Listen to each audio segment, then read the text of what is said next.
주기도문의 첫 번째 파트의 세 번째 기도문이 될 수 있는데, 뜻이 하늘에서 이루어진 것 같이 땅에서도 이루어지리이다.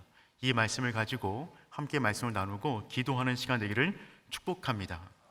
주기도문은 하나님 나라를 열망하는 모든 사람들의 열망이 담긴, 삶의 소원이 담긴 기도문입니다. 이 기도문은 단순한 기도문이 아니라 하나님의 사람들에게만, 제자들에게만 주어진 기도문입니다. 이 기도문은 우리의 사명이고 우리의 비전이 되는 것이죠.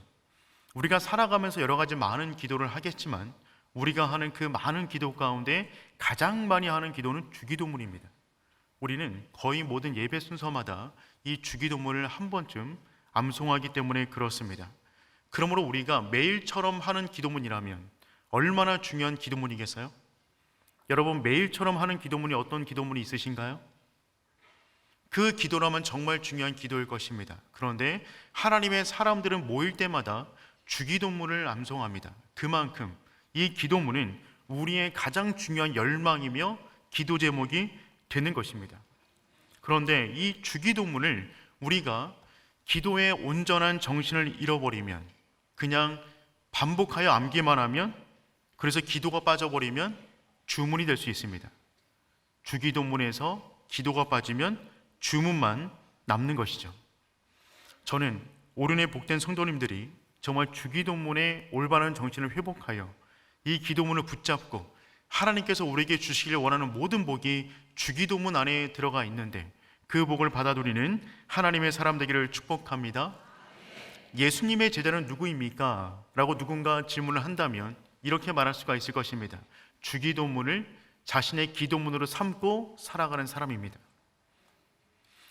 주기도문 자체를 제자들에게 주셨기 때문에, 제자란 누구냐면 주기도문을 자기 인생까지의 가장 중요한 기도문으로 삼아 그 기도문으로 내 인생의 방향, 목적, 비전을 삼는 사람이 예수님의 제자일 것입니다. 그 너무나 중요한 주기도문은 다음과 같은 구성을 이루고 있습니다. 맨 처음에 하나님의 이름을 부르고 맨 마지막에 성령으로 마무리가 되고 중간에 6가지 간구가 나오게 됩니다. 맨 처음에 하나님의 이름을 부름으로 시작이 되어져요. 하늘에 계신 우리 아버지여. 그리고 처음에 3가지 기도문이 나오는데 전부 다 아버지와 관련된 부분입니다. 아버지의 이름이 거룩하게 하소서, 아버지의 나라가 오게 하소서, 아버지의 뜻이 하늘에서와 같이 땅에서도 이루어지게 하소서. 첫 번째 3가지 기도 제목은 아버지를 향한 기도문이라면 그 다음에 나오는 3가지 기도문은 우리를 향한 기도문이 되는 것입니다. 오늘 우리에게 일용할 양식을 주시고 우리가 우리에게 잘못한 사람을 용서하여 준 것 같이 우리 죄를 용서하여 주옵소서. 우리를 시험에 들게 하지 마시고 악에서 구원하옵소서. 이 3가지 우리를 향한 기도 제목이 끝나게 되면 마지막에 성령으로 마치게 되는 것이죠. 나라와 권세와 영광이 아버지께 영원히 있사옵나이다. 그러니까 이 주기도문은 굉장히 조직적으로 잘 짜여진 단단한 기도문이 되는 것입니다. 때로는 우리의 기도가 방향을 이룰 수가 있습니다. 그런데 주기도문으로 다시 돌아오게 되면 우리 기도의 0점을 조정하는 거예요. 우리 기도의 가늠줄이 되어서 우리의 기도가 잘못된 길로 가지 않도록 막아주는 그 기도문이 주기도문이 되는 것이죠. 첫 번째, 두 번째, 세 번째는 아버지의 이름, 아버지의 나라, 아버지의 뜻이 되는 거고요. 우리를 향한 기도는 우리의 양식, 우리의 용서, 우리의 시험에 관련된 부분인 것입니다. 이것은 마치 지난번에도 말씀드렸듯이 우리가 배틀로 무언가 옷을 직조할 때, 옷을 짜 나갈 때 이 수직을 먼저 세우고 날줄을 먼저 세우고 그 다음에 C줄로 세로줄을 만들게 되는데, 먼저는 하나님과 관련된 기도로서 우리 기도에 수직을 세우는 것입니다. 기준을 세우는 것입니다. 하나님과 만나는 것입니다. 그 다음에 수평으로 우리가 살아가는 나를 통하여, 우리를 향한 기도를 통하여 하나님 나라의 문양을 만들어가며 살아가는 것, 그것이 주기도문이 우리에게 요구하는 굉장히 중요한 기도의 모습이 되는 것입니다. 사랑하는 성도 여러분, 주기도문을 여러분의 인생의 기도문으로 만들기를 축복합니다. 그 기도문의 첫 번째 간구는 무엇이었냐면 하늘에 계신 우리 아버지요입니다. 이 첫 번째 이 부름은 기도의 열쇠예요. 첫 번째, 하나님을 어떻게 부르냐면 아버지라고 부릅니다. 이것은 매우 충격적인 사실입니다. 당시 유대인들은 하나님을 아버지라고 부르지 않았어요. 그분이 너무나 두렵기 때문에 이름조차 부르지 않았습니다. 그래서 그분의 이름을 까먹을 정도였어요. 그런데 지금 예수님께서는 뭐라고 하나님을 부르라고 말을 하냐면 아버지, 원어적으로는 아빠라고 부르라는 것입니다. 이 기도문은 그러므로 우리의 신분을 변화시켜주는 기도문입니다.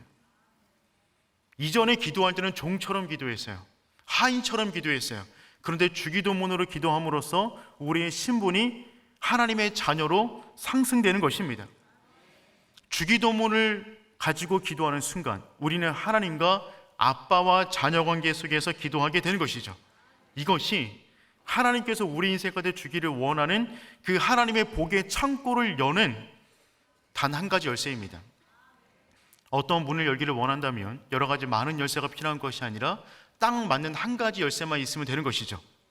하나님께서 우리 인생을 향한 그 복을 얻기 위하여 그 창고문을 열기를 원한다면 단 한 가지 열쇠가 필요한데 그것은 무엇이냐면 아빠입니다.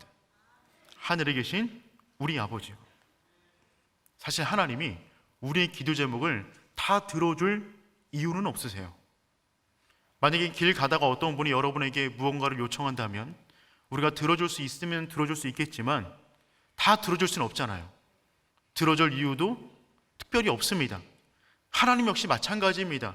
우리가 올려드리는 그 기도를 하나님이 다 들어주실 이유는 없는 것이죠. 그런데 단 한 가지 이유, 아빠라고 부르는 그 순간 하나님은 들어주신 것입니다. 왜냐하면 자녀의 요청이기 때문에 그래요. 그러므로 이 아빠라고 부르는 이 기도문, 주기도문의 첫 번째 말은 하나님과 우리와의 관계를 회복시켜 주는 것입니다. 기도의 능력, 기도의 응답, 기도의 힘, 기도의 확신은 목소리 크게에서 나오는 게 아니에요. 관계에서 나오는 겁니다. 내가 하나님과 어떤 관계를 누리고 있는가, 그 관계의 깊이는 어떠한가, 얼마나 깊고 넓은가, 얼마나 그 확신이 있는가, 거기에서 기도의 은혜가 나오는 것입니다. 그분이 우리의 아버지 되십니다.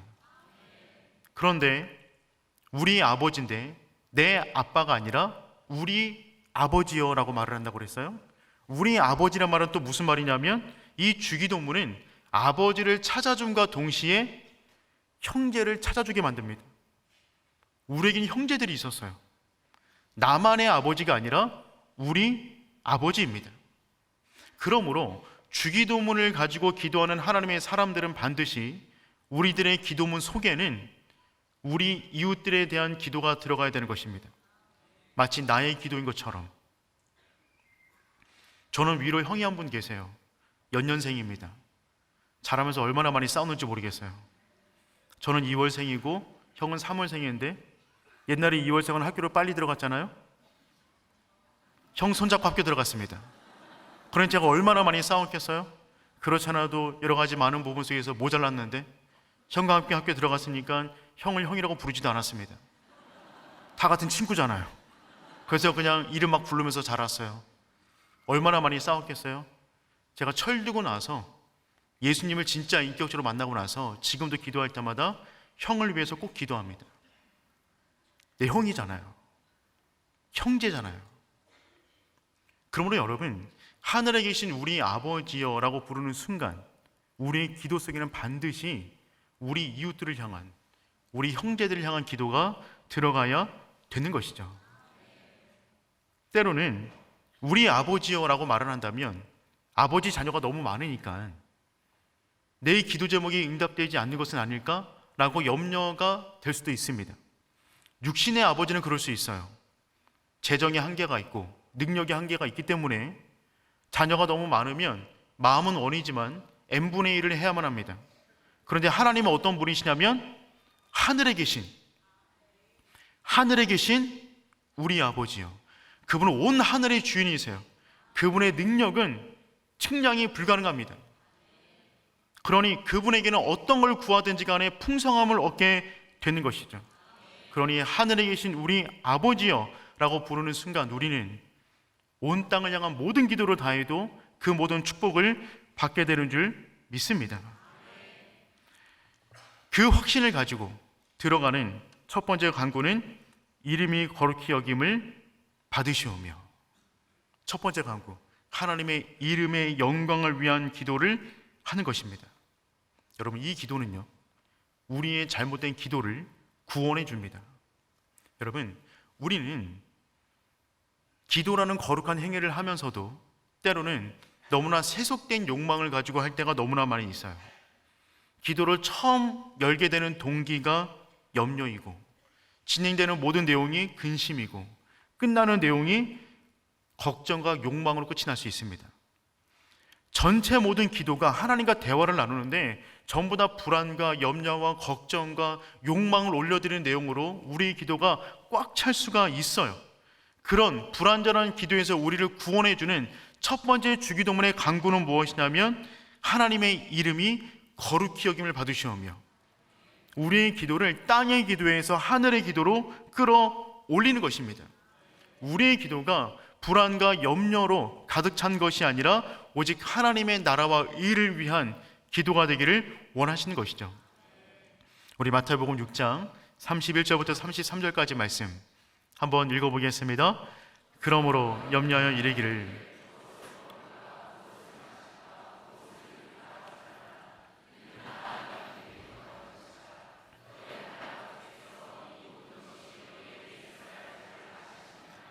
그런즉 너희는 먼저 그의 나라와 그의 의를 구하라. 그리하면 이 모든 것을 너희에게 더하시리라. 아멘. 그렇죠. 이는 다 이방인들이 구하는 것이라. 우리의 기도가 이방인들의 기도로 머물러 있는 것이 아니라 자녀됨의 기도를 하기를 원하시는 것입니다. 그리하면 이 모든 것을 너희에게 더하시리라. 여러분, 그렇습니다. 부모라면 자녀들의 의식주는 기본적으로 채워주는 것입니다. 그런데 마치 이방 사람처럼 아버지에게 계속해서 의식주만을 구한다면 그것은 관계가 무언가 잘못된 것이죠. 보통의 부모라면 의식주를 구하기 전에 자녀들에게 미리 제공해 줍니다. 그렇잖아요. 때로는 자녀들이 밥을 달라, 라면 달라, 피자 달라 말을 할 수 있죠. 음식의 종류는 요구할 수 있잖아요. 하지만 아이들이 이렇게 말하진 않습니다. 아버지 송구하지만 제 밥이 좀 남았습니까? 제공해 주실 수 있겠습니까? 이런 기도는 안 한다고요. 더 큰 것을 요구하지 않습니까? 마찬가지로 우리가 하나님께 기도하는데 이처럼 의식주에만 꽉 차 있는 기도를 드린다면 그것은 자녀됨의 기도가 아니라는 것입니다. 더 큰 기도를 구해야 되는 것이죠. 그것이 무엇이냐면 먼저 그의 나라와 그의 의를 구하는 것입니다. 하나님의 나라를 구하는 거예요. 그 기도가 바른 기도예요. 그리고 바른 기도를 하면 빠른 응답을 경험합니다. 바른 기도는 빠른 응답을 경험하게 만들어요. 그리하면 이 모든 것을 더하시리라. 반면 나쁜 기도는 어떤 기도입니까? 나뿐인 기도예요. 나쁜 기도는 나뿐인 기도예요. 그 기도문 안에 나밖에 없어요. 나의 욕망, 나의 욕심, 나의 어떤 것, 그런 기도는 응답받을 수가 없습니다. 응답을 받으면 그 응답이 그 영혼을 망가뜨릴 수가 있는 것이죠. 하나님은 바른 기도로서 빠른 응답을 받는 더하기, 기도를 하기를 원하세요. 사랑하는 성도 여러분, 우리의 모든 기도가 하나님의 나라를 향하는 아름다운 기도 되기를 축복합니다. 특별히 프란시스 셰퍼 그 분의 부인께서 이런 말씀을 하신 적이 있어요. 우리의 삶이 하나님이 살아계신 것을 증명하는 박물관이 되게 하자. 우리의 삶이 하나님이 살아계신 것을 증명하는 박물관이 되게 하자. 저는 이 표현이 너무 좋더라고요. 저는 오륜의 모든 성도님들이 그 기도문을 들었을 때 이 사람의 삶의 목적이 무엇인가 분명히 알 수 있는, 하나님을 보여주는 아름다운 품격 있는 박물관 같은 삶을 살아가길 축복합니다. 두 번째 간구는 무엇이냐면요, 나라가 임하시오며 였어요. 나라가 임하시오며. 이 말은 이 땅 가운데, 내 인생 가운데, 내가 걸어가는 삶의 모든 영역 가운데 하나님의 주권이 회복되기를 구하는 것입니다. 하나님의 통치가 일어나기를 원하는 것입니다. 하나님의 나라가 임하기를 원한다면 가장 먼저 우리가 해야 될 것은 무엇이냐면 나의 나라를 무너뜨리는 것입니다. 나의 나라가 무너져야 하나님의 나라가 세워지는 것입니다. 그러므로 두 번째 간구는 너무나 중요한 간구가 되는 거예요.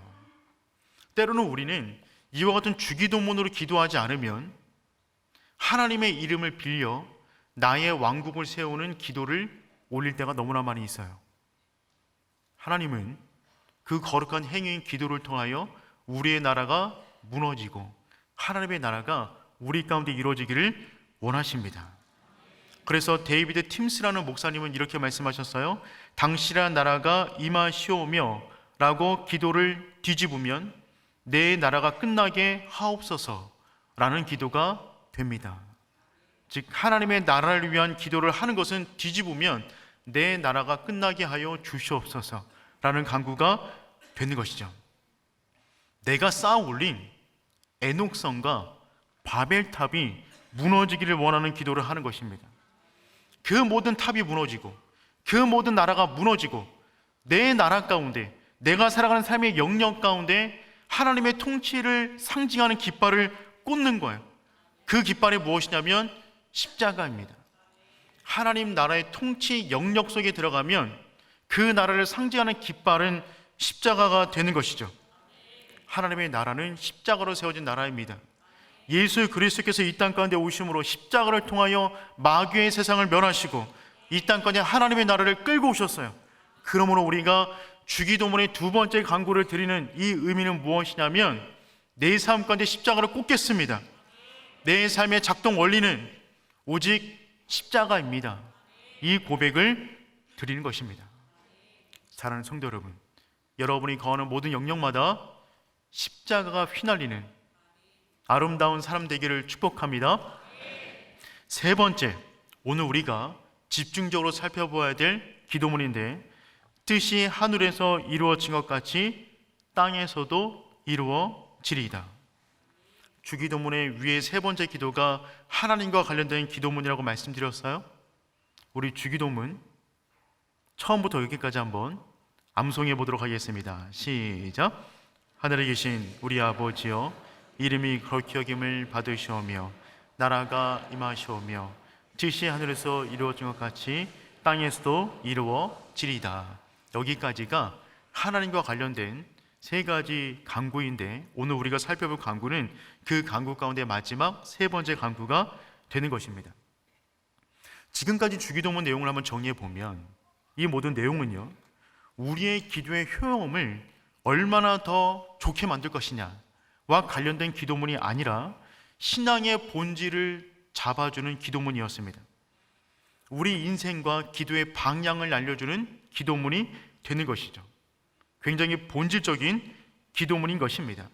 즉, 이 기도문은 우리가 어떻게 살아갈 것인가에 대한 방향을 알려주고 있어요. 지난 주일날 여러분과 함께 주일날 말씀을 나누었지만, 우리는 살아가는 삶의 방향이 너무나 중요한데 그 방향이 하나님과 멀어질 때가 너무나 많이 있습니다. 많은 사람들이 지금도 바벨탑, 자신의 이름을 남기기 원하는 우상 숭배에 빠져 있어요. 이 땅 가운데 최고의 우상 숭배는 누구를 믿는 것이냐면 자신을 믿는 거예요. 자신이 신이 되어 자기에게 집중된 인생을 살아가고 있는 것입니다. 자기를 위한 애녹성을 만들고 자기의 이름을 높이기 위한 바벨탑을 쌓아 올리는 것이죠. 그런데 그처럼 쌓아 올린 바벨탑이 그의 인생의 이름을 남기는 것이 아니라 결국 그의 삶 가운데 혼란만 줄 뿐입니다. 그래서 바벨이란 뜻은 혼란이란 뜻이에요. 바벨탑을 쌓아 올릴수록 그들의 인생 가운데는 혼란만이 있을 뿐입니다. 하나님의 이름이 아닌 다른 것을 추구하는 삶은요, 그 삶이 전부 다 망가질 수밖에 없어요. 이때 우리에게 필요한 기도가 어떤 기도냐면 하나님의 뜻을 구하는 기도입니다. 본질적으로 모든 기도는 하나님의 뜻을 구하는 기도가 되는 것이죠. 기도를 통하여 하나님의 뜻을 깨닫고 그 뜻이 내 삶 가운데 펼쳐지기를 원하는 것이 모든 기도의 본질적인 내용이 될 것입니다. 그렇다면 하나님의 뜻과 관련돼서 오늘 이 밤에 우리가 함께 고민하기를 원하는 것은 5가지 내용인데, 그 첫 번째는 무엇이냐면 하늘과 땅은 나뉘어져 있으나 기도로 연결된다는 것입니다. 여러분, 우리가 지금 살펴보는 이 3번째 강구는요, 하늘과 땅이라는 2개의 공간을 언급하고 있어요. 이 세상에는 하늘이 있고 땅이 있어요. 창세기 1장 1절 말씀 보면 태초에 하나님이 천지를, 하늘과 땅을 창조하셨느니라 라고 말씀하고 계십니다. 즉 하늘과 땅은 구분되어져 있는 것이죠. 뜻이 하늘에서 이루어진 것 같이 땅에서도 이루어지리이다. 하늘과 땅은 대조적인 곳입니다. 땅은 우리가 살아가는 삶의 영역이에요. 반면 하늘은 하나님이 통치하는, 물론 하나님이 온 우주를 다 통치하시지만 하늘은 하나님의 뜻이 그대로 이루어지는, 가장 선명하게 이루어지는 가장 완전한 곳이 되는 것입니다. 지금 우리는 어떤 날을 기다리고 있냐면 분리되어 있는 하늘과 땅이 온전히 하나 되어 합치는 그날을 기다리고 있는 거예요. 예수 그리스도의 재림으로 인하여 그분이 이 땅 가운데 도래하심으로 인하여서 정말 뜻이 하늘에서 이루어진 것 같이 기도로 끝나는 것이 아니라 그것을 눈으로 보는 그 날을 우리는 지금 기다리고 있는 것이죠. 그런데 주기도문의 기도가 놀라운 점은 어디에 있냐면 우리가 물론 궁극적으로 하늘과 땅이 만나는 그날을 기다리고 있지만 지금도 우리가 하늘과 땅을 연결할 수가 있다는 것입니다. 그날까지 기다릴 필요가 없어요. 하나님께서 하늘과 땅을 만날 수 있는 방법을 알려주셨는데 그것이 무엇이냐면 기도입니다. 기도를 통하여 하늘과 땅은 만나게 되어 있어요. 우리가 기도할 때 하늘이 움직입니다.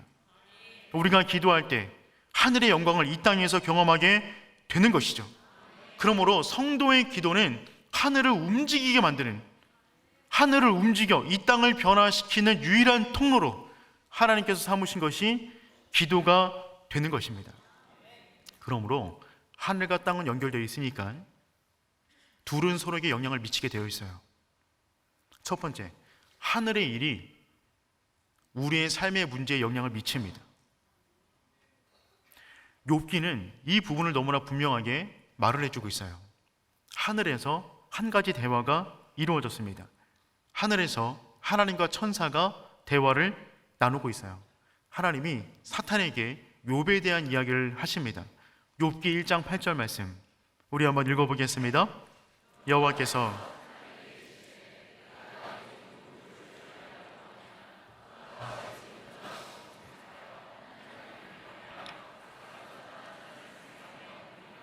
아멘.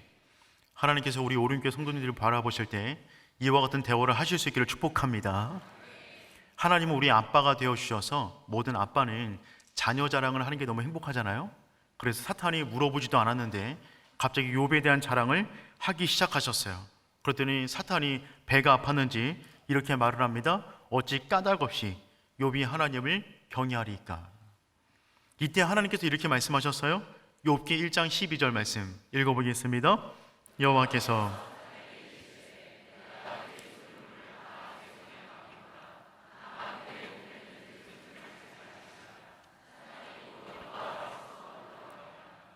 이때부터 욥의 인생 가운데 욥이 도저히 이해할 수 없는 고난이 시작이 되었어요. 하늘의 대화를 욥은 알 수가 없었습니다. 그런데 하늘의 일이 욥의 인생 가운데 영향을 미치고 있다는 것입니다. 그러므로 사랑하는 성도 여러분, 우리들의 인생 가운데 혹시 내가 초래하지 않은 어떤 일, 내 머리로 이해할 수 없는 어떤 일이 벌어졌다면 여러분, 그 가운데 우리는 하늘의 뜻을 물어야 되는 것입니다. 우리가 알지 못하는 하나님의 역사가 이 땅 가운데 펼쳐질 수 있기 때문에 그렇습니다.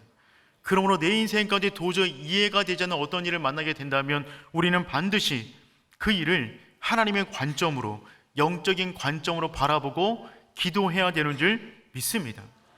하늘에서 비가 내리면 무조건 땅은 비를 맞게끔 되어 있는 것입니다. 그런데 하늘의 일이 땅에게도 영향을 미치는데 중요한 것은 땅의 기도가 하늘에도 영향을 미친다는 것입니다.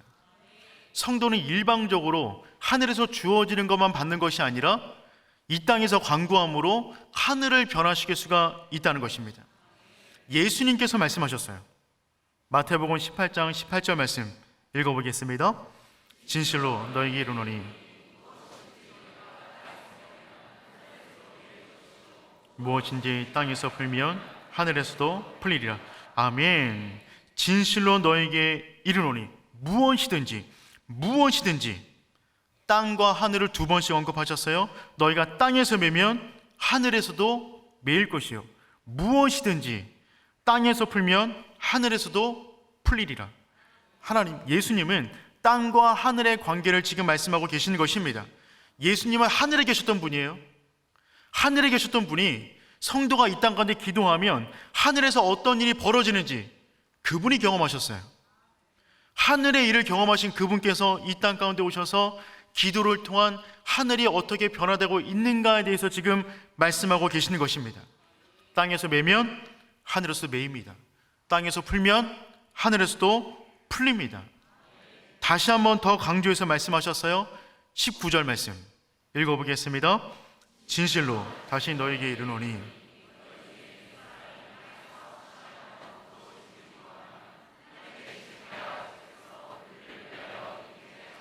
아멘.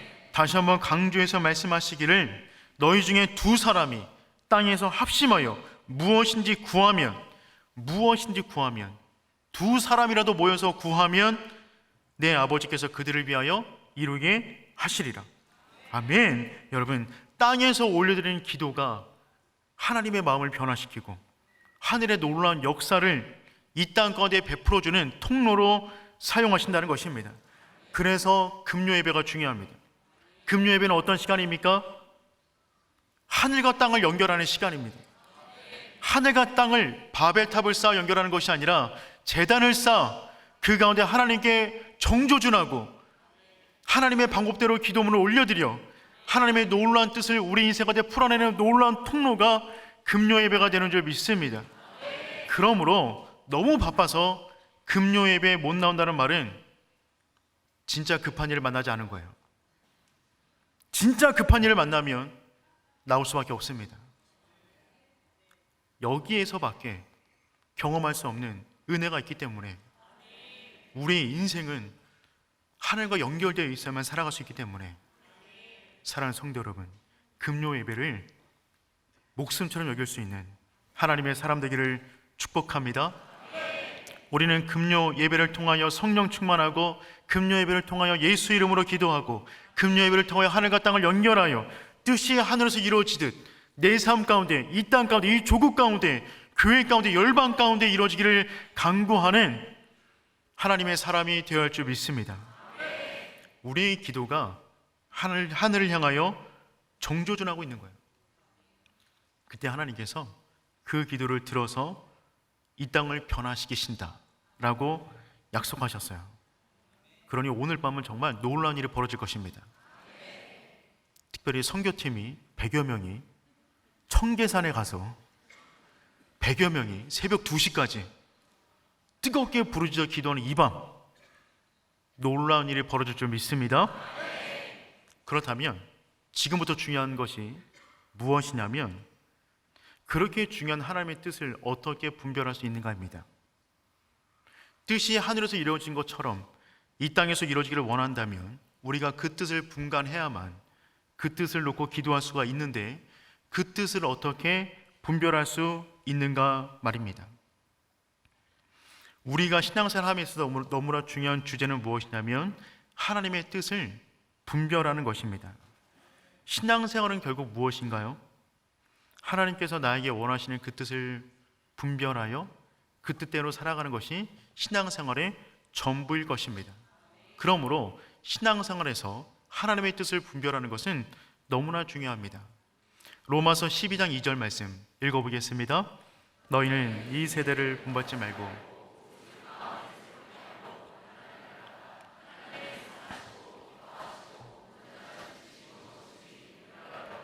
아멘. 이 세대를 본받지 말고 하나님의 선하시고 기뻐하시고 온전하신 뜻이 무엇인지 분별하도록 하라.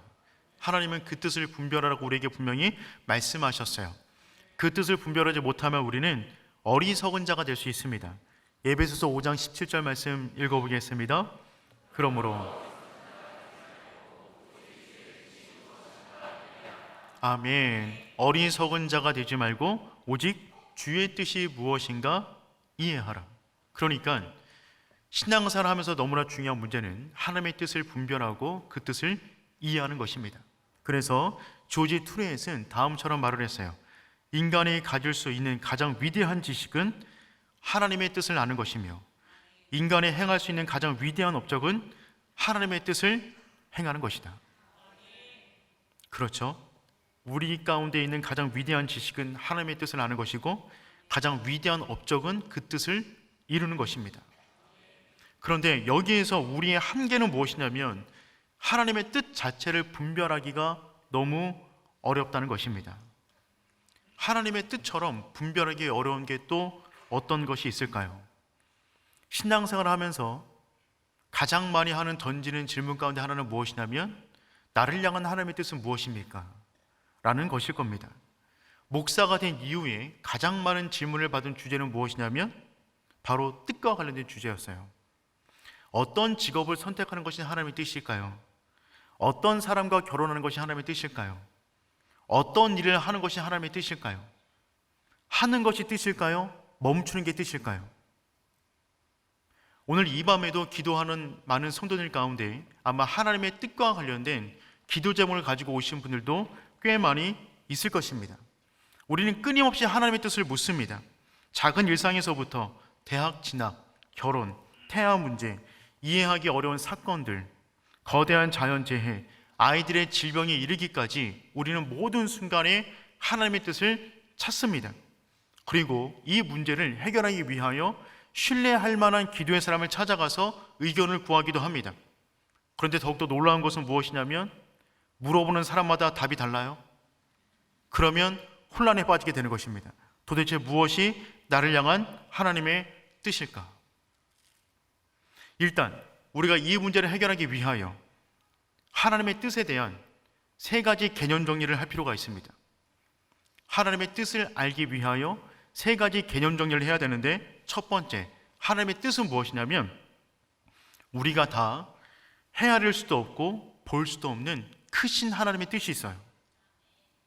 우리가 다 볼 수도 없고 헤아릴 수도 없는 하나님의 크신 뜻이 있습니다. 하나님은 우주보다 크세요.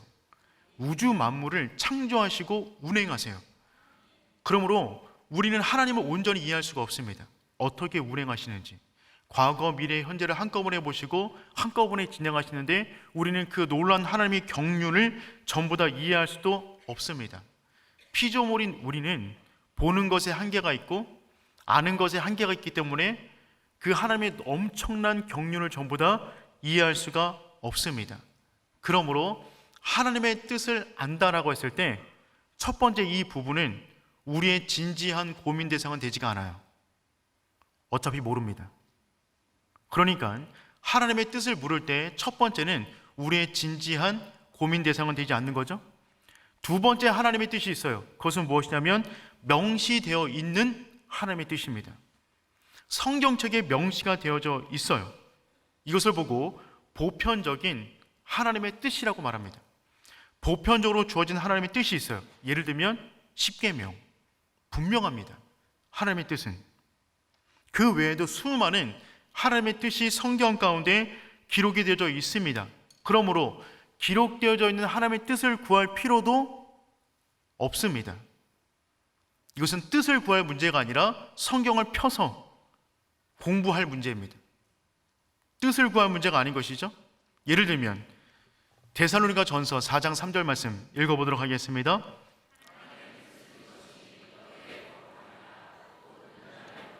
아멘. 그러므로 이런 고민을 할 필요가 없어요. 음란문을 볼 것인가 말 것인가, 하나님의 뜻을 알게 하여 주옵소서. 할 필요가 없어요. 이미 기록이 끝났습니다. 마침표 찍혔어요. 그러면 성경을 펴서 연구하고 아멘으로 받아들이면 되는 것입니다. 데살로니가 전서 5장 16절 18절 말씀 읽어보도록 하겠습니다. 항상 기뻐하라.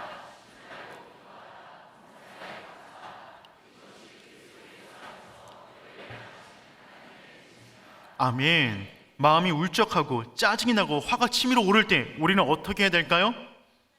항상 기뻐하고 쉬지 말고 기도하고 범사에 감사하시면 됩니다.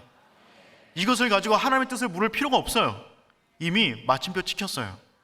그러면 여러분, 명시되어 있는 하나님의 뜻은요, 우리가 성경을 보고 암기하고 그대로 믿고 살아가면 될 문제입니다. 그러면 이제 한 가지만 남았어요. 그것은 무엇이냐면 하나님께서 각 개인을 향한 고유하게 요구하시는 하나님의 뜻입니다. 이것을 개별적인 하나님의 뜻이라고 합니다. 개별적인 하나님의 뜻은요, 각 사람에 따라 다 다릅니다. 첫 번째 뜻, 큰 하나님의 경륜은 우리가 다 알 수도 없어요. 두 번째, 명시되는 하나님의 뜻은 그냥 받아들이면 됩니다. 근데 세 번째, 개별적 우리 인생을 향한 하나님의 뜻은요, 우리가 분별해야만 합니다. 이 부분에서 우리의 고민이 있는 것이죠. 같은 성도라 할지라도 하나님의 뜻은 다 다를 수가 있습니다. 예를 들어서 바울은 예루살렘으로 가기를 원했어요. 하지만 그를 사랑했던 많은 사람들은 여러 많은 예언을 통해서 바울이 예루살렘으로 가는 것을 막았습니다. 그들의 마음은 진심이었어요. 그들은 계시와 환상을 봤어요. 가면 혼란이 있다. 가지 않는 것이 하나님의 뜻인 것 같다. 바울을 설득했습니다. 하지만 바울은 가기로 다짐합니다. 그것을 하나님의 뜻으로 받아들였어요. 똑같이 기도하는 사람임에도 불구하고 각자가 받아들이는, 각자가 인도하는 하나님의 뜻은 다른 것입니다. 우리의 고민은 이 부분에 있는 것이죠. 나를 향한 나만의 특별한 하나님의 뜻은 무엇입니까? 지금 내 인생을 향한, 이 어려움을 향한, 이 아픔을 향한 하나님의 뜻은 무엇입니까? 이 부분이 너무나 중요한 질문이 되는 것입니다. 그러면 우리는 어떤 문제를 만날 때마다, 어떤 기도 제목이 있을 때마다 왜 하나님의 뜻을 구할까요? 돌아가고 싶지 않은 거예요. 명확하게 하나님께서 원하시는 길로 가서 피해를 최소화하고 하나님께 영광을 돌리고 싶어서 그 뜻을 구하는 것입니다. 마치 요나처럼 니느웨로 갈 건데 괜히 돌아갔다가 풍랑만 나고 험한 꼴 당했다가 결국 니느웨로 떨어지는 것이 아니라 곧바로 니느웨로 가기를 원하는 거죠. 아브람처럼 가문 중에 애굽에 내려갔다가 이혼당할 뻔한 일을 겪지 않기를 원하는 것입니다. 롯처럼 소돔과 고모라 땅 가지 않고 아브람 따라갔으면 험한 일 당하지 않을 거 아니에요. 그러니 내 인생 가운데 어떤 일이 벌어졌을 때 그 피해를 최소화하고 하나님께 영광을 돌리기 위하여 우리는 끊임없이 그 뜻을 묻는 것입니다. 그런데 이 뜻을 알기가 참 어렵습니다. 여기서 우리는 세 번째 하나님의 뜻과 관련된 주제로 넘어가 보도록 하겠습니다. 하나님의 뜻을 아는 것보다 순종은 더욱더 어렵다는 것입니다. 하나님의 뜻을 아는 것도 어려운데요, 실은 순종은 더욱더 어렵다는 것입니다. 하나님의 뜻이 자명한 것은 굉장히 많이 있어요. 우리가 조금 전에 살펴보았듯이 명시적으로 주어진 것도 있습니다. 내 원수를 위하여 기도하라. 내 원수가 줄이거든 먹이고 목마르거든 마시게 하라. 70번씩 7번이라도 용서하라. 하실 수 있겠어요? 그 왼수를 하실 수 있겠어요? 어려워요. 명시적으로 알매도 불구하고 그것을 지킨다는 것은 너무나 어려운 일입니다. 거룩하라, 이 말 한마디를 지키는 것도 얼마나 어려운지 모릅니다. 뼈를 깎는 고통이 우리 가운데 있는 것이죠. 우리가 죄를 지을 때 알면서 짓는 죄가 많을까요? 모르고 짓는 죄가 많을까요? 다 똑같은 경험을 하고 계시는군요. 알면서 짓는 게 훨씬 많아요. 이것을 행하면 하나님께서 가슴 아파하신다는 것을 알매도 불구하고 그것을 행하는 거예요. 우린 연약하기 때문에. 그러므로 하나님의 뜻을 아는 것도 굉장히 중요하지만 알고 있는 그 뜻을 행하는 것은 더욱더 어려운 것입니다. 여러분, 만약에 이 밤에도 사명을 놓고 기도하는 분들이 많이 있을 거라고 생각이 들어집니다. 사명과 비전. 근데 정말 하나님이 여러분들에게 그 사명과 비전을 알려주시면 그대로 순종할 마음이 있으십니까? 한 10분 계시네요. 사명을 알려주시면 나의 능력, 상황, 조건, 모든 것 상관없이 전부 다 내려놓고 그 사명에 집중할 수 있겠습니까? 그 사명 이루기까지 우리는 모든 걸 내려놓을 수도 있고 피가 나는 노력을 해야 되고 끝없는 절제와 끈기, 고통을 감내해야 되는데 과연 할 수 있겠습니까? 모세와 기드온처럼 자신의 스펙과 집안 환경과 능력을 따지며 핑계댈 확률은 없을까요? 청년들 가운데 배우자를 놓고 기도하는 분들 굉장히 많이 있습니다. 내 짝을 알게 하여 주옵소서. 그런데 정말 하나님이 알려주시면 그 사람과 결혼할 수 있겠습니까? 호세아는 고멜과 결혼하라고 말씀하셨어요? 여러분이 호세아면 고멜과 결혼할 수 있겠어요? 하나님의 뜻인데 쉽지 않아요. 그러니 하나님의 뜻을 묻는 것은 때로는 위험할 수 있어요. 그래서 쉽게 안 가르쳐 주는 것일 수도 있습니다. 하나님과 뜻과 관련하여 하나님의 뜻을 아는 것도 우리에게는 참 어려운데 그 뜻을 안다고 하여도 순종한다는 것은 정말 어려운 일입니다. 그럼 어떻게 하라는 것입니까? 하나님의 뜻과 관련된 네 번째 특징입니다. 하나님의 뜻은 운명론적이지 않습니다. 하나님의 뜻은 운명론적이지 않아요. 우리가 하나님의 뜻을 구하는 그 순간에 우리 안에 이상한 발동이 하나 걸릴 수 있습니다. 내 인생이 운명론적으로 하나님이 설정해 놓으신 그 길을 따라가야만 되는 것처럼 하나님은 우리 인생을 기계적으로 만들지 않으셨다는 것입니다. 하나님은 우리에게 자유의지를 주셨어요. 그 자유의지 안에서 마음껏 이 세상을 누릴 수 있는 그 자유를 우리에게 주셨다는 말입니다. 많은 사람들이 운명론적으로 하나님과 관계를 설정하는 분들이 굉장히 많이 있어요. 그런 생각이 깊이 빠지다 보면 이런 잘못된 사고를 갖게 됩니다.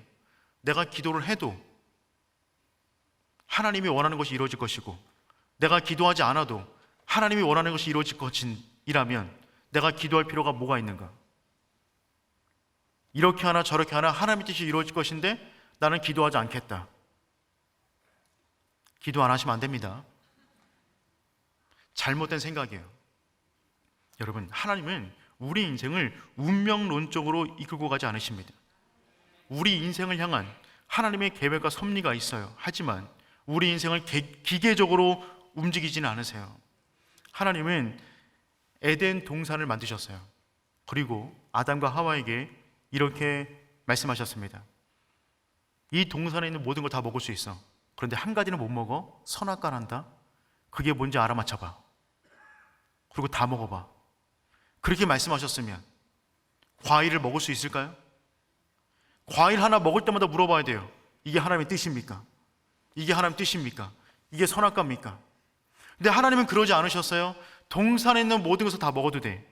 한 가지 나무를 가르쳐 주시고 그것만 건들지 마. 그것만 건들지 않으면 나머지 전부 다 즐길 수가 있어.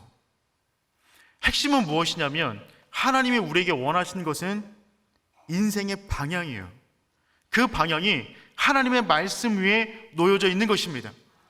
그 외의 모든 그 방향으로 걸어가는 길 가운데 만나는 모든 것들은 우리가 자유하게 누릴 수 있도록 만드셨어요. 고린도전서 10장 31절 말씀 읽어보도록 하겠습니다. 그런즉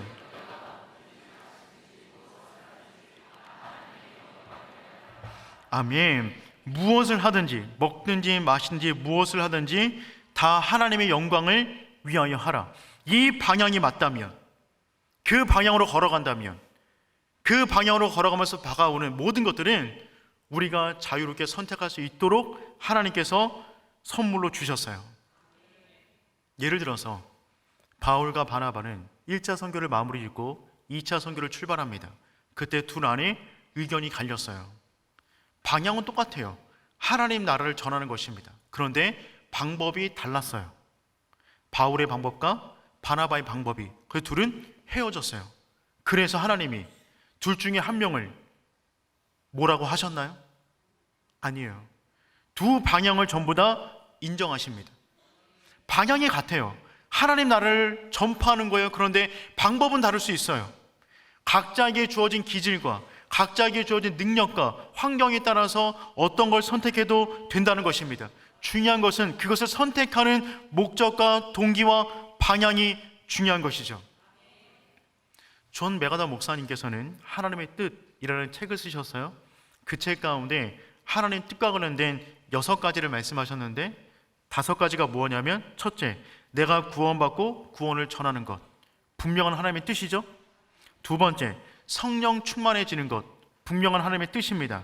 세 번째, 거룩하고 순결해지는 것, 분명한 하나님의 뜻이에요. 네 번째, 세상 속에서 순종하여 세상의 소금과 빛이 되는 것, 분명한 뜻이죠. 5번째, 주를 위하여 고난받는 것, 분명한 뜻이죠. 이 5가지를 말씀하신 다음에 마지막 6가지를 말씀하셨는데 이것이 핵심입니다. 6번째는 무엇이냐면, 이제 그분이 이렇게 말씀하셨어요. 이제 마지막 원리를 말해주겠다. 의자를 단단히 붙들라. 풀쩍풀쩍 뛰고 소리를 지르고 싶어질지도 모른다. 당신이 위에서 언급한 5가지 기본 원리들을 전부 다 이행하고 있다면 하나님의 뜻에 관한 마지막 원리는 당신이 원하는 것은 뭐든지 다 하는 것이다. 이 5가지 원리만 맞다면, 이 방향이 맞다면 그 나머지 모든 것들은 원하는 대로 다 하라는 것입니다. 하나님이 그와 같은 자유를 우리에게 주셨다는 것입니다. 여러분, 우리가 이 땅까지 하나님의 뜻을 구하는 것은 너무나 소중한 일이에요. 반드시 그래야만 합니다. 하지만 그 뜻을 내가 명확하게 알지 못한다면 벌을 받을 거야. 내 인생에 저주가 올 거야. 내 인생 꼬일 거야. 이와 같은 불안감을 가지고 살기를 원치 않으세요. 방향과 동기와 목적이 중요해요. 여러분이 카페를 가셨어요? 카페 가셔서 아메리카노를 마시든 라떼를 마시든 더블샷에 휘핑크림이 잔뜩 올라간 프라푸치노를 마시든지 마음대로 하시면 돼요. 그런데 단란주점 가서 무엇을 마신 것이 하나님의 뜻일까 고민하면 돼요? 안 돼요? 안 돼요. 방향이 잘못됐어요. 하나님의 뜻을 구한다는 말은 우리 인생 전체 모든 목적과 인생의 방향을 하나님 앞에 정조준하고 그 안에서 주어지는 모든 것을 우리가 기도하는 가운데 민감하게 더듬어 하나님의 뜻을 찾아가는 것입니다. 때로는 잘못 갈 수도 있어요. 근데 믿으세요. 뜻이 하늘에서 이루어진 것처럼 여러분의 인생까지 이루어질 것입니다. 하나님이 여러분의 인생을 붙잡고 계세요. 이 부분에 대해서는 다음에 한 번 더 얘기를 나누도록 하겠습니다. 저는 자녀를 키우면서 이 3번째 기도 내용을 좀 깊게 느끼는 것 같습니다. 제 딸이 올해 고3입니다. 한 2년 전부터 아이와 진로와 관련된 이야기를 정말 많이 나누었어요. 아이가 먼저 보통 물어보거든요. 아빠, 저 뭐 했으면 좋겠어요? 어떤 과를 갔으면 좋겠어요? 어떤 대학 갔으면 좋겠어요? 그러면 그거 관련된 이야기를 정말 많이 물어보았습니다. 제 딸이 물어보니까 아빠로서 조언할 수 있는 모든 이야기를 정말 마음 다해서 이야기해 주었어요. 제가 아이에게 조언하는 기준은 3가지였습니다. 첫 번째, 아이를 향한 하나님의 뜻이에요. 사명. 이 아이를 향한 하나님의 사명과 뜻은 무엇일까? 그 관점에서 아이에게 말을 해주는 것이죠. 두 번째는 아이의 기질과 재능, 달란트입니다. 하나님께서 이 아이 가운데 특별한 은사를 주셨는데 그 은사가 어떻게 발휘될 수 있을 것인가? 그거 가지고 얘기를 하는 것입니다. 3번째는 이 시대의 흐름이에요. 이 시대가 어떻게 흘러가고 있는데 너의 재능과 달란트, 사명이 이런 방향으로 서 있다면 이 시대를 섬길 수가 있겠다라고 하는 마음으로 아이에게 진지한 대화를 오랫동안 함께 나누었어요. 근데 놀라운 것은 무엇이냐면 저랑 뜻이 전혀 맞지가 않아요. 더 놀라운 거 뭐냐면 그때는 수긍했는데 물어볼 때마다 자꾸만 바뀐다는 것입니다. 더 놀라운 것은 수련회 갔다 오면 계속 바뀌어요. 지금 수련회 들어가 있거든요. 오륜 비전 빌리지. 아마 갔다 오면 또 바뀔 줄 모릅니다. 그러면 제가 원하는 게 있잖아요. 아이를 향해서 바라는 게 있잖아요. 근데 아이는 그때 달라요. 그러면 제가 아이에게 학원비를 끊어버릴까요? 밥도 주지 않을까요? 아빠의 뜻대로 되지 않는다고 제가 이 아이를 막대할까요? 그러지 않아요.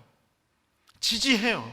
도와줘요. 부족하지만 할 수 있는 한 이 아이가 하나님께서 부르신 그 사명의 길을 찾아갈 수 있도록 지원해 줍니다. 깨달아 알기를 바랄 뿐인 것이죠. 마찬가지예요. 하나님이 우리를 향한 뜻이 있으세요. 분명한 계획이 있으세요. 근데 우린 잘 몰라요. 여러 가지 이유 때문에. 하지만 안심하세요. 주기도문으로 기도하는 영혼이라면 여러분의 인생 가운데 뜻이 하늘에서 이루어진 것처럼 여러분의 인생 가운데 이루어질 줄 믿습니다. 이 기도 제목 가지고 붙잡고 살아가는 모든 사람들은 불안에 떨며 하나님의 뜻을 구하지 않습니다. 자유하게, 기쁨으로, 모험하며 도전하는 인생을 살아가게 되는 것이죠. 마지막 5번째, 하나님의 뜻을 몰라도 그 뜻이 이루어지기를 기도하십시오. 주기도문은 하나님의 뜻을 먼저 이해한 다음에, 발견한 다음에 그 뜻을 위하여 기도하라 이렇게 쓰여져 있지가 않아요. 그냥 뜻을 위하여 기도하라고 말해주고 있습니다. 우리가 하나님의 뜻을 몰라도 하나님의 뜻은 우리 인생 가운데 이루어질 것입니다. 그렇다면 우리는 왜 기도해야 되는 것이죠? 기도한 사람만이 하나님의 뜻이 내 인생 가운데 일어났을 때 이것이 하나님의 뜻임을 알 수 있기 때문에 그렇습니다. 기도하지 않은 사람은요, 그 인생을 향한 하나님의 뜻이 이루어져도 하나님의 뜻인지 몰라요. 그래서 매 순간이 불안해요. 자기 혼자 인생을 살아가야 된 것처럼 느낍니다. 나 홀로 던져진 존재로 살아가는 것이죠. 하지만 그 뜻을 구하는 사람은 인생의 어떤 일을 결정할 때마다 자유한 존재로 주도권을 가지고 기도하면서 결정해 나가고, 이후에 하나님께서 내 삶 가운데 어떤 일을 이루어 주시면 하나님께서 내 인생을 이렇게 인도해 가시는구나 라고는 그 믿음을 가지고 그 다음 스텝도 용기 있게 내딛는 것입니다. 그래서 중요한 것은 우리 인생을 향한 하나님의 뜻을 다 모르더라도 날마다 기도하는 것입니다. 날마다 주의 이름 붙잡는 거예요. 주기도문은 그런 의미가 있어요. 뜻이 하늘에서 이루어진 것처럼 내 인생에도 이루어질 줄 믿습니다. 내 인생은 하나님의 뜻 안에 있기 때문에 그렇습니다. 사랑하는 성도 여러분, 우리는 주기도문으로 인생을 살아가는 사람들입니다. 우리의 기도가 불안과 염려로 가득 차 있는 것이 아니라 그 하나님의 놀라운 그 뜻, 그 기대감 속에서 날마다 기도의 자리에 머물러 있을 수 있는 하나님의 사람 되기를 축복합니다. 우리 그런 마음 담아서 함께 찬양하며 기도의 자리로 나가도록 하겠습니다. 하늘의 문을 열어주소서 함께 찬양할 텐데요. 우리 정리된 하나님 뜻과 관련된 정리된 문장을 한번 보도록 할게요. 쌓여있던 것, 오늘 우리는 뜻이 하늘에서 이루어진 것 같이 땅에서 이루어지리다. 세 번째, 하나님을 향한 간구를 함께 살펴보았습니다. 하늘과 땅은 나눠져 있지만 기도로 연결이 됩니다. 기도는 놀라운 하나님의 선물이에요. 우리는 하늘의 영향을 받습니다. 하지만 우리의 기도는 하늘에도 영향을 미칩니다. 하나님은 우리의 아빠 되셔서 우리가 간구하는 그 모든 것에 응답해 주신 줄 믿습니다. 우리에게 중요한 것은 그분의 뜻을 분별하는 거예요. 근데 우린 연약해요. 온전히 알 수가 없어요. 그럴 때 어떻게 해야 될까요? 아는 것부터 순종하는 것입니다. 명시되어 있는 하나님의 뜻부터 붙잡는 거예요. 그렇게 더듬어서 하나님의 뜻을 알아가는 것입니다. 그 뜻을 아는 것보다 순종은 더욱더 귀한 일입니다. 하지만 순종 역시 너무나 어려워요. 이 순종을 위해서라도 우리는 기도를 해야만 하는 것이죠. 아는 데서 끝나는 것이 아니라 순종하여 뜻을 이루게 하여 주시옵소서. 그런데 우리는 운명론적으로 살아가지 않아요. 하나님은 우리를 기계로 만들지 않으셨습니다. 자유의지를 주셨어요. 중요한 것은 그것을 선택하는 목적, 동기, 방향이 중요해요. 그것이 하나님의 나라와 영광을 위한 것이라면 하나님은 허용하십니다. 심지어는 둘째 아들이 집 나가는 것도 허용하셨어요. 다시 돌아올 것을 아셨기 때문에. 그러니 하나님의 뜻 안에서 안전하시기를 축복합니다. 마지막, 뜻을 몰라도 괜찮아요. 기도하십시오. 그 뜻이 이루어지기를. 우리는 알지 못하지만 반드시 선하고 아름다운 일이 우리 인생 가운데 펼쳐질 것을 믿습니다.